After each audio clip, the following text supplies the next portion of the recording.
With the newly released box coming out today, everyone's going around trying to build a bunch of decks from this box, myself included. But before I show any of my own decks from this box, I want to talk a little bit about the new staple from this box. But Undead, there aren't any U or SR traps or quick plays that are generic and good. And you know, sometimes a staple doesn't have to be a trap or a quick play. It doesn't even necessarily have to be a hand trap. These are just what staples have looked like for us in the majority of the game's history. But this box does actually have a hidden staple in it, and that's Tenyi Spirit Veshuda. I'm just going to call it Vish from now on. If you don't know what this card does, it's a level 7 dark worm that can special summon itself from hand as long as you don't control any effect monsters, and while it's in the grave or in the hand and you control a non-effect monster, you can banish it to target any card your opponent controls and return it to the hand. The idea is, before you get your plays started, you special summon this, link it off into Monk of the Tenyi, which is a non-effect monster, then you can banish it from the grave to get rid of or bait one of your opponent's back rows or monsters. I'm going to try to compare this to the actual best staples in the game, those being Book of Moon, Forbidden Chalice, Cosmic Cyclone, and Forbidden Lance. So Book of Moon and Forbidden Chalice, one of their primary functions is disabling the opponent's monsters that have effects that would prevent you from getting your plays going. Cosmic Cyclone and Forbidden Lance do the same thing for back row. At the start of your turn, for each of these that you have in your hand, that's one less of your opponent's interruptions that you have to deal with when you're making your plays. What makes them even better is that they can also be used on the opponent's turn to protect you in other ways. The versatility and power of these cards can't be understated. That's why everybody needs to have these in their collections. The only annoying thing about them though is that Book and Chalice will only protect you from monsters, and Cosmic and Lance will only protect you from back row. There isn't really a back row with that level of versatility that can do both, otherwise it would outshine all of these. Vish though, it can't be used on the opponent's turn, but like these others, it can be used before you make your own plays in order to make things easier for you when you do go in with your actual plays. The benefit of Vish is that it will target either monster or back row, and if they respond to it with a monster or a back row, well, that's still one less monster or back row that's stopping the actual aim of your deck. So no matter what, Vish is always guaranteed to do something good for you if you're going second. Going first, however, Book, Chalice, Lance, and Cosmic all have that second functionality of being solid back row to set for applications on the opponent's turn, and it's true that Vish can't do that. That said, however, Vish being something that just special summons itself means that it can provide extension plays to your deck, whether it's the attribute, type, or level that are relevant to your deck. Perhaps this guy's body is useful to help you set up your board in some way. So we want our staples that protect our plays to not be dead in our hand if we are going first, and Vish fulfills both conditions of being helpful if we go second and not being dead in our hand if we go first with it. I will concede the weakness of this card though. There are decks that for one reason or another can't benefit from the body of Veshuda, and there are decks that for one reason or another can't summon Monk of the Tenyi if their strategy is going to work. In decks like these, Vish is of course not going to be very useful because either the board breaking is the only good thing about it or the body is the only good thing about it, and we would much rather consider this a staple if it was always good at both. That said though, there are decks that Book of Moon isn't good against. There are decks that Chalice underperforms against. There are also plenty of decks that Cosmic or Lance do minimal or nothing at all against, but we don't judge them based on those. We know that they are better the majority of the time when compared to other staples. No card is always applicable, and that doesn't make that card bad. We pick the staples that go into our deck based on what our decks need from the staples. If our deck inherently plays through back row like a beast, then we don't really need back row hate. If our deck inherently plays through monster interruptions like a beast, Book and Chalice might be considered cuttable. If we are a combo deck that ends on a bunch of extra deck interruptions, chances are we don't really need to play a bunch, if any amount, of traps. I think Vish should be added to the stable conversation. Its versatility should not be understated. Both back row and monsters, bro, that's a lot of versatility. I can actually think of a lot of decks that it could be versatile in. In Odd Eyes, it could potentially replace Cosmic Cyclone, as even though Cosmic banishes the back row, Cosmic can't be used as a material for our rank 7 in a pinch. In Orchist,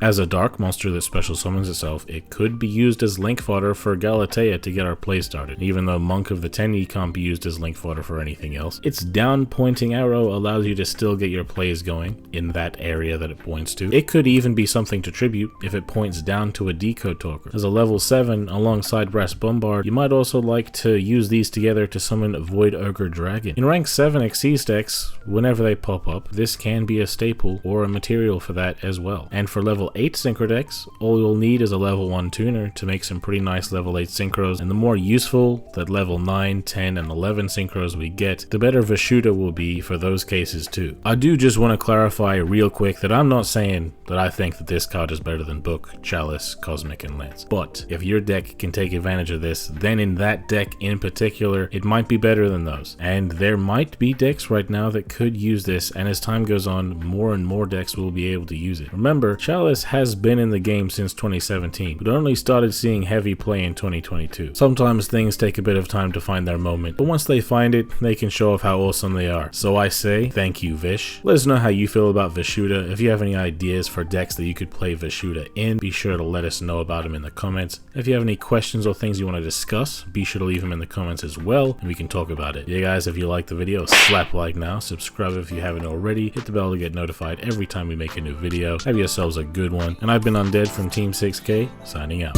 Hey, why they gotta hate on me? I done got me 250,000 views and they still saying they low key.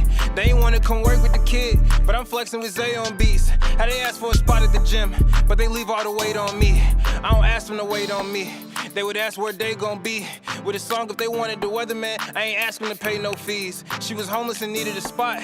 I ain't ask her to pay no lease. I ain't ask her to say no please. I ain't ask her to make no cheese. Scream fake, but it ain't on me. Got clean so it ain't no streets. Why green if it ain't no keeps? Brought cream so it ain't no beef. My team say it ain't no chief. My demon they hang on me. They seemingly ain't no peace. I seen him, he ain't no beast. For real.